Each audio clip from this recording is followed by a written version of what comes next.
Bismillahirrahmanirrahim. Assalamualaikum warahmatullahi wabarakatuh. Alhamdulillah nahmaduhu wa nasta'inuhu wa nastaghfiruh. Wa na'udzu billahi min shururi anfusina wa min sayyiati a'malina. May yahdihillahu fala mudilla lahu wa yudlil fala hadiya lahu. Asyhadu an la ilaha illallah wahdahu la syarika lahu. Asyhadu anna Muhammadan abduhu wa rasuluh. Sallallahu alaihi wa alihi washabihi wa man tabi'ahum bi ihsan ila yaumiddin. Amma ba'd. Masyaallah ikhwani wa fatifillah rahimani wa rahimakumullah. Pada malam ini kita akan lanjutkan dari pembahasan kitab Ma'na Tauhid karya Syekh Muhammad bin Abdul Wahhab bin Sulaiman An-Najdi rahimahullah taala. Dan kita masih di pembahasan tentang 5 pokok tauhid yang disebutkan oleh Syekh di sini ya. Sudah kita jelaskan yang pertama yaitu syaitan. Siapa yang bisa jawab kenapa syaitan dikatakan tauhid? Siapa yang tahu jawabannya?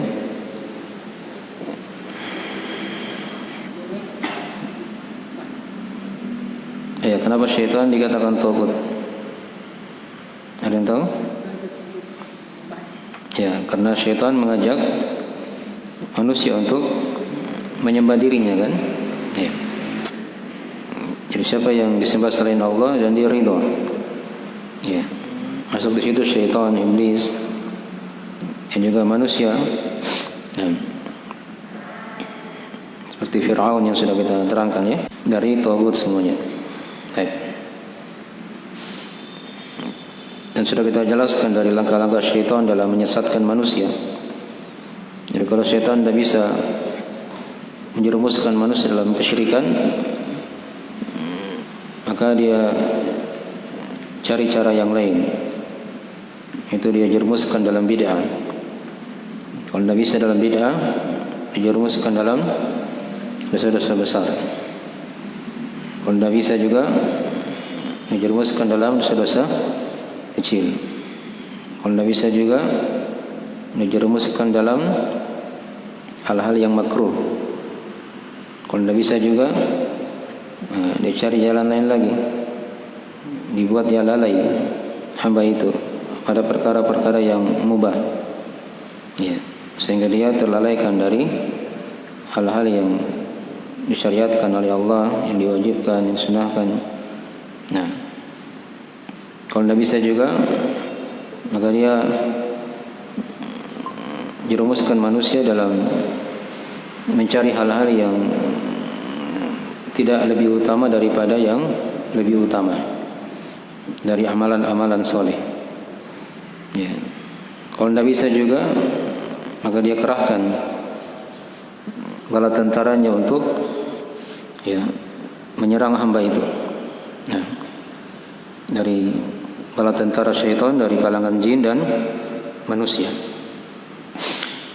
Oleh karena itu seorang hamba itu dia harus punya benteng-benteng ya dalam menjaga dirinya dari gangguan syaitan. Ya. Di antara benteng yang paling besarnya yaitu keikhlasan kepada Allah Subhanahu wa taala. Iblis itu kan pernah bersumpah di depan Allah tatkala dia sudah dikatakan sebagai makhluk yang kafir. Ya. Itu ada kisahnya kan diterangkan dalam Al-Quranul Karim di banyak tempat. Ya, ketika Nabi Adam dicipta oleh Allah, maka Allah perintah para malaikat untuk sujud. Ya. Termasuk iblis diperintah untuk sujud. Maksudnya bukan sujud untuk menyembah Nabi Adam ya, tapi sujud untuk menghormat. Ya, perintah Allah wajib dilaksanakan. Nah, jadi para malaikat ketika itu sujud semua. Ya, itu diterangkan dalam banyak ayat. Fasajadu illa iblis. Maka mereka semua sujud kecuali iblis. Aba wastakbar wa kana minal kafirin. Ya, dia enggan dan bersombong. Dan iblis termasuk dari makhluk yang kafir. Ya. Diterangkan di ayat yang lain kenapa dia tidak mau menghormat kepada Adam, itu dari penyakitnya, karena dia punya sifat kibir, ya, yang tersimpan dalam hati iblis itu. Ya, dia tolak kebenaran dan dia remehkan manusia. Ya, diberkatakan, diterangkan di ayat yang lainnya, qala ana khairum minhu khalaqtani min narin wa khalaqtahu min tin. Kata iblis, saya lebih baik daripada dia. Itu kan sudah menunjukkan akan kesombongan. Ya. Engkau cipta aku dari api, sedangkan engkau mencipta dia dari tanah. Itu perkataan iblis. Dan diterangkan di surah yang lain lagi, di surah Shad, dari sumpah iblis akan menjerumuskan semua anak cucu Adam, ya, sampai hari kiamat. Tapi diterangkan di situ dari golongan yang diselamatkan, yang iblis tidak bisa ganggu, iblis tidak bisa menggodanya. Ya. Diberkata di dalam Al-Quran itu diterangkan oleh Allah, qala fa bi'izzatik la ughwiyannahum ajma'in illa ibadaka minhumul mukhlasin. Kata dia, demi keperkasaanmu ya Allah, sungguh pasti dan pasti aku akan jerumuskan mereka semuanya, Adam beserta anak turunannya, illa ibadaka minhumul mukhlasin, kecuali hamba-hambamu yang diberi keikhlasan. Ini satu sifat yang iblis tidak bisa ganggu, ya. Kalau seorang hamba itu diberi keikhlasan oleh Allah Subhanahu wa ta'ala, ya.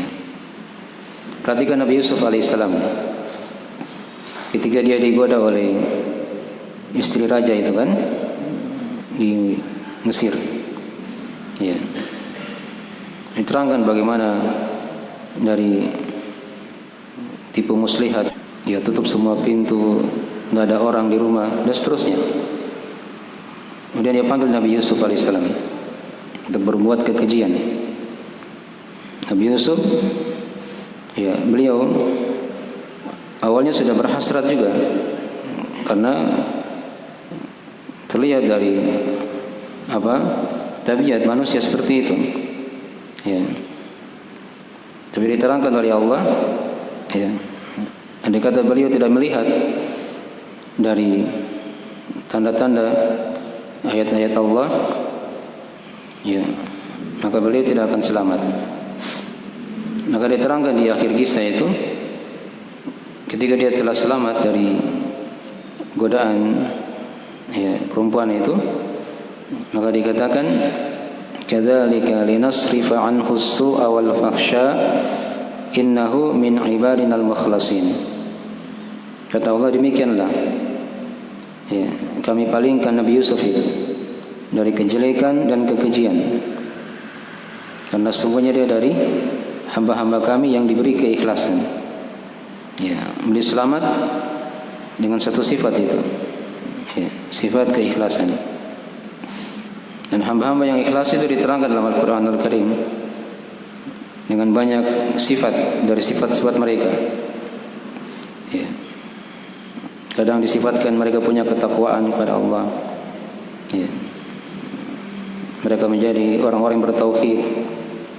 Itu dari hamba-hamba yang ikhlas, karena sepanjang dia punya ketakwaan juga, maka dia tidak akan diganggu oleh syaitan. Itu diterangkan dalam ayat yang lain oleh Allah, innal ladzina taqaw idza massahum ta'ifun minasyaitani tadakkaru fa idahum mubsirun. Semuanya orang-orang yang bertakwa, jika disentuh oleh gangguan syaitan, maka mereka langsung mengetahui, mengingat, ya, ini godaan syaitan ini. Tadakkaru fa idahum mubsirun. Maka seketika itu mereka langsung bisa melihat dari tipu daya syaitan itu. Itu kalau dia punya ketakwaan, dia punya ketakwaan, ya. Kemudian diterangkan di ayat yang lain lagi dari sifat orang-orang yang ikhlas. Diterangkan di ayat yang lain, mereka itu disifatkan sebagai hamba-hamba Allah yang bertauhid, ya. Kata Allah, inna ibadi laisa laka alaihim sultanun. Sesungguhnya hamba-hambaku tidak ada untukmu itu sultan, kekuatan. Ya, disifatkan mereka sebagai hamba-hamba Allah Subhanahu wa taala. Ya, yang khusus dari orang-orang yang beriman. Ya. Jadi ini benteng-benteng ya diamalkan dari amalan-amalan yang dengannya kita berdoa kepada Allah semoga kita diselamatkan dari godaan syaitan, tipu dayanya, ya, jerat-jeratnya, ya, dari keikhlasan, ketakwaan, menjadi orang-orang bertauhid. Ya, dihiasi juga dengan zikir-zikir. Ya, ada zikir pagi petang. Nah, ada zikir di malam hari. Ya, zikir ketika keluar rumah dan seterusnya. Ada zikir-zikir yang dibaca. Ya, dan sifat seorang yang beriman itu tatkala lisannya itu senantiasa basah dengan zikir kepada Allah Subhanahu wa taala. Ya. Itu diterangkan dalam sebagian hadis ya. Dan ini sebagian dari ayat-ayat dan hadis penjelasan tentang benteng-benteng dari gangguan syaitan. Ya. Karena ada di antara hamba-hamba Allah yang telah diperbudak oleh syaitan. Yang sudah kita baca ayatnya di surah Yasin ya. Alam ahada ilaikum ya bani Adam alla ta'budu syaitan innahu lakum aduwwum mubin. Ya. Bukankah aku telah memerintah kepada kalian wahai anak Adam agar kalian jangan menyembah syaitan. Menunjukkan ada orang-orang yang beribadah kepada syaitan dalam bentuk dia mentaatinya. Ya. Innahu lakum aduwwum mubin. Sesungguhnya syaitan itu adalah musuh yang sangat nyata bagi kalian. Baik, diterangkan di ayat setelahnya. Kalau kita baca kelengkapan di surah Yasin itu, kata Allah, wa an ya'buduni hadza siratun mustaqim. Wa laqad adalla minkum jibillan katsira afalam takunu ta'qilun.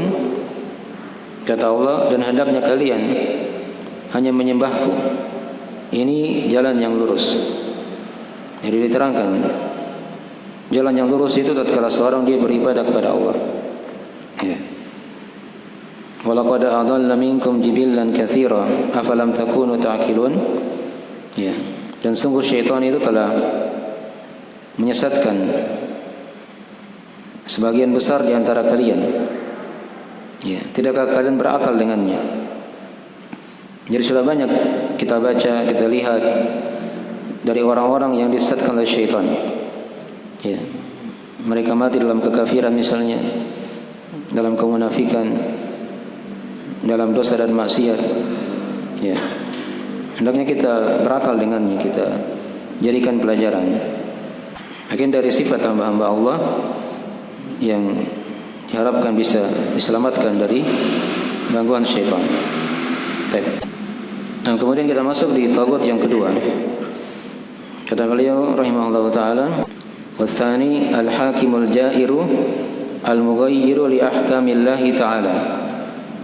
Wa dalilu qauluhu ta'ala, "Alam tara ilal ladzina yas'umuna annahum amanu bima unzila ilaika wa ma unzila min qablik yuriduna an yatahakamu ila at-taghut wa qad umiru an yakfuru bihi wa yuridu syaitanu an yudhillahum dhalalan ba'ida."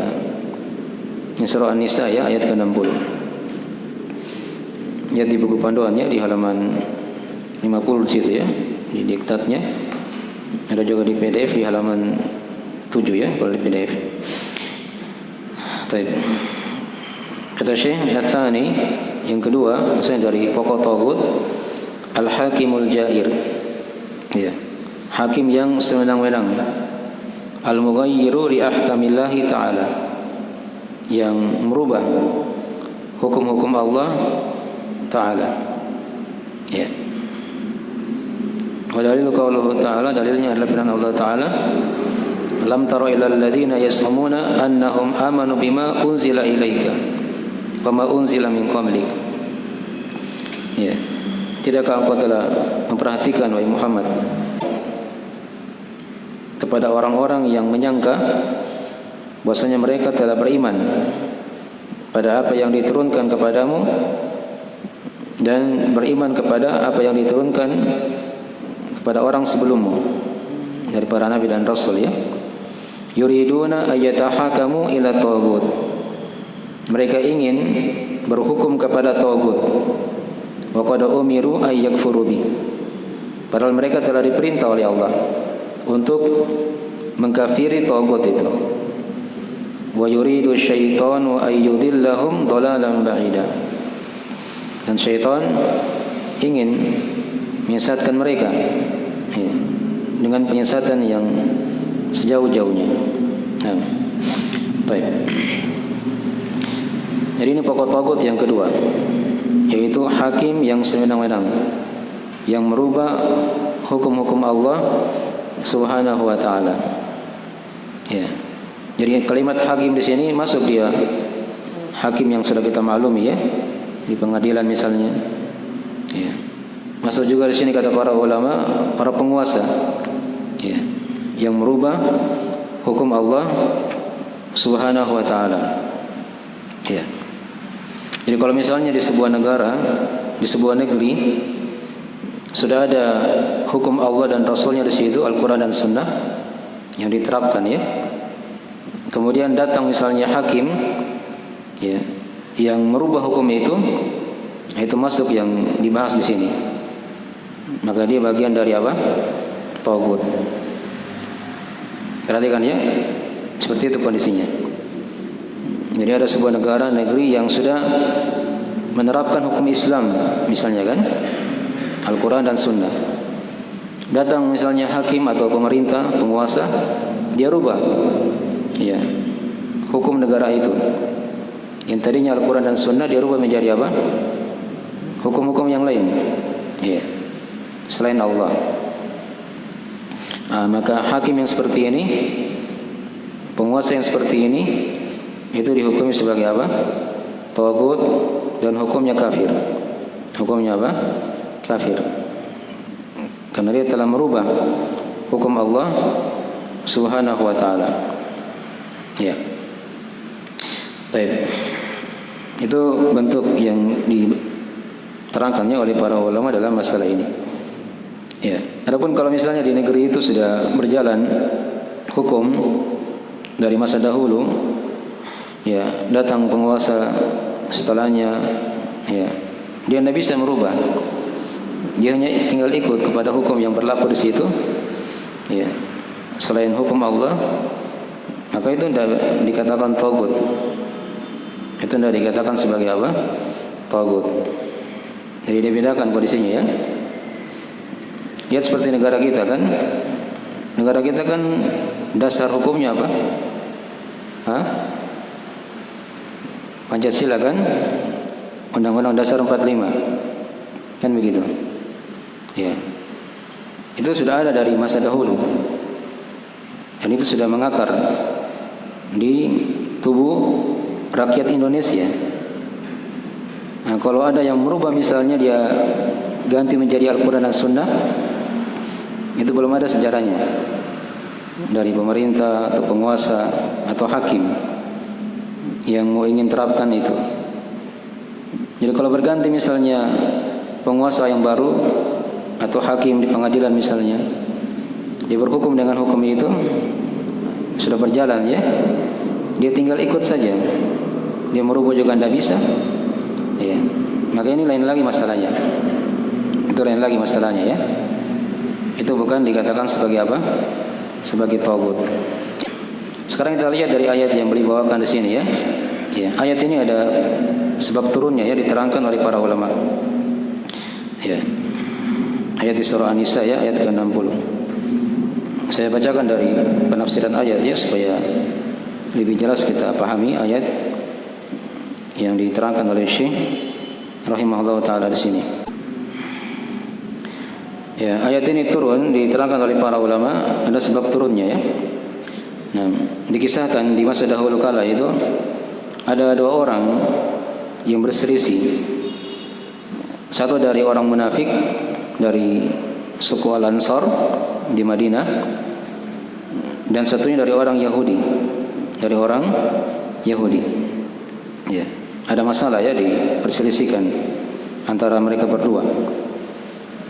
Jadi si Yahudi ini dibilang, ayo kita berhukum kepada Nabi Sallallahu Alaihi Wasallam. Maksudnya kalau bahasa lainnya, kita selesaikan masalah kita di depan Nabi Sallallahu Alaihi Wasallam. Apa yang Nabi putuskan, itu yang kita terima. Tapi kata orang munafik ini, dibilang tidak, kita berhukum saja kepada Ka'ab Ibn al-Ashraf. Ya, si Ka'ab ini dia dari orang Yahudi juga. Ya, dari orang Yahudi. Ya, jadi berselisih mereka. Tapi akhirnya di situ si munafik ini dia mengalah. Mereka pergi berdua kepada Nabi SAW, dan Nabi memberi hukum pada apa yang mereka perselisihkan di situ.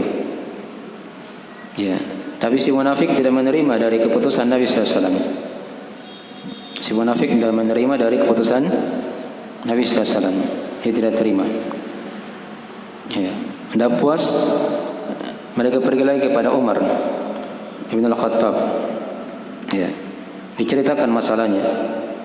Ya, maka Umar di situ heran, kenapa si munafik ini tidak mau terima dari keputusan Nabi Sallallahu Alaihi Wasallam.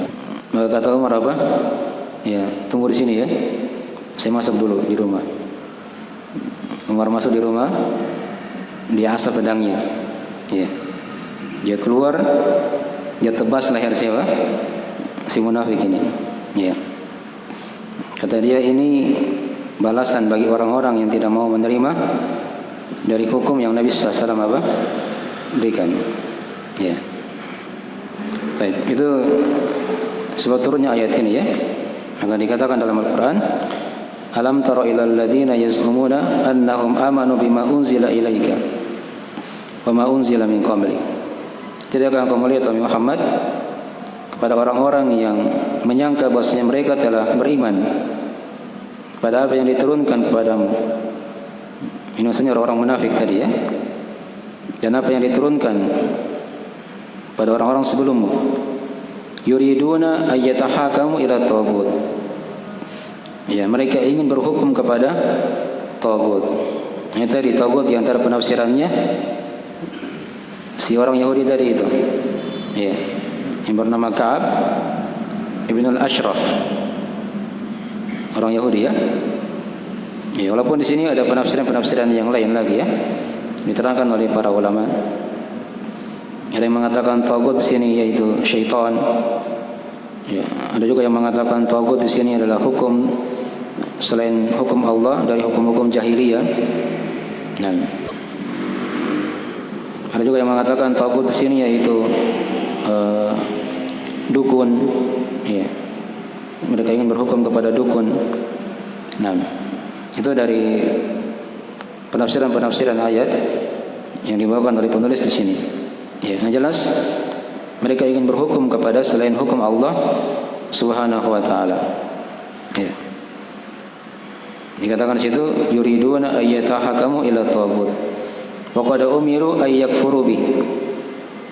Ya, padahal mereka telah diperintah untuk mengkafiri taghut itu. Wa yuridu syaitanu ay yudillahum dhalalan ba'ida.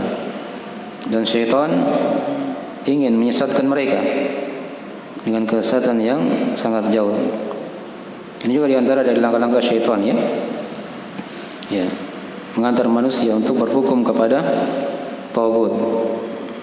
Itu kan dari bentuk kekafiran ya kepada Allah Subhanahu wa taala. Ya. Padahal diperintah untuk mengkafiri taghut. Nah, yang jelas ayatnya ya, yang beliau bawakan di sini dari taghut yang kedua ini, dari taghut yang kedua. Baik. Jadi tadi sudah dipahami tadi ya, yang dikatakan taghut di sini maksudnya apa tadi? Orang yang merubah hukum Allah atau yang memberi keputusan dengan hukum selain hukum Allah Subhanahu wa taala. Ya. Di mana dahulu sudah ada hukum Allah di situ diterapkan, dia datang dia rubah. Itu kan bahasa Syekh tadi ya. Al-Hakimul Jair Al-Mughayyiru li ahkamillahi ta'ala. Hakim yang sewenang-wenang yang merubah hukum-hukum Allah taala. Ya. Dibedakan tadi dengan hakim yang dia sudah terpaksa ikut jalur itu misalnya. Ya, peraturan di situ misalnya. Itu lain lagi masalahnya. Itu sudah sampai kepada pembahasan seperti itu ya, kepada tagut. Baik. Ini tagut yang kedua ya. Tapi tagut yang ketiga nanti kita bahas insyaallah taala di sesi berikutnya ya. Ini lain lagi nih. Dan masih mirip dengan yang kedua tadi. Yaitu orang yang berhukum ya dengan selain hukum Allah Subhanahu wa taala. Baik. Ini kalau saya jelaskan agak panjang. Nanti kita insyaallah bahas di sesi berikutnya. Nah. Ini kita harus luruskan ya dari pemahaman-pemahaman yang keliru seputar hukum tagut yang kedua tadi itu ya. Ini orang-orang Khawarij misalnya, orang-orang pergerakan yang dah belajar, itu mereka beri hukum tagut itu kepada pemerintah.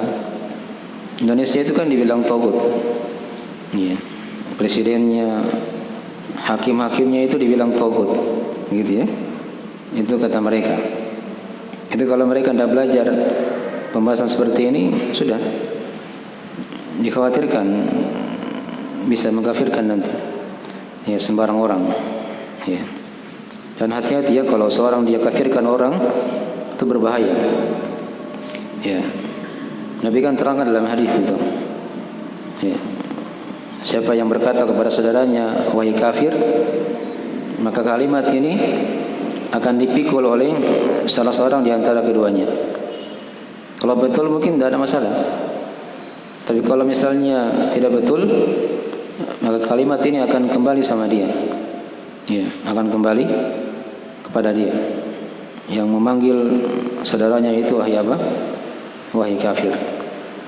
Jadi tidak boleh seorang bergampangan ya memberi hukum kafir kepada orang yang memang dia masih muslim. Ya.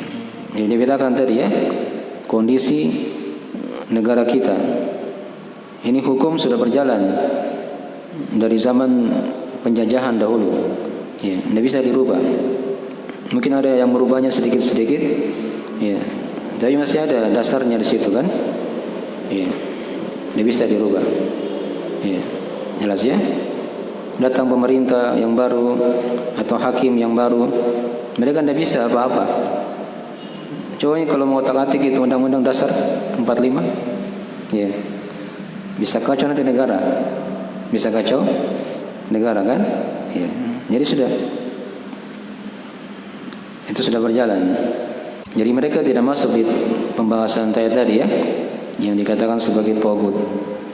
Yang tagut itu kalau dia merubah hukum Allah, dia rubah menjadi apa? Hukum selain Allah Subhanahu wa taala. Tagut yang ketiga kita bahas nanti insyaallah taala di majelis yang lain ya. Dan bila ada kekurangan mau dimaafkan, kita akhiri. Subhanallah walhamdulillah. Assalamualaikum warahmatullahi wabarakatuh.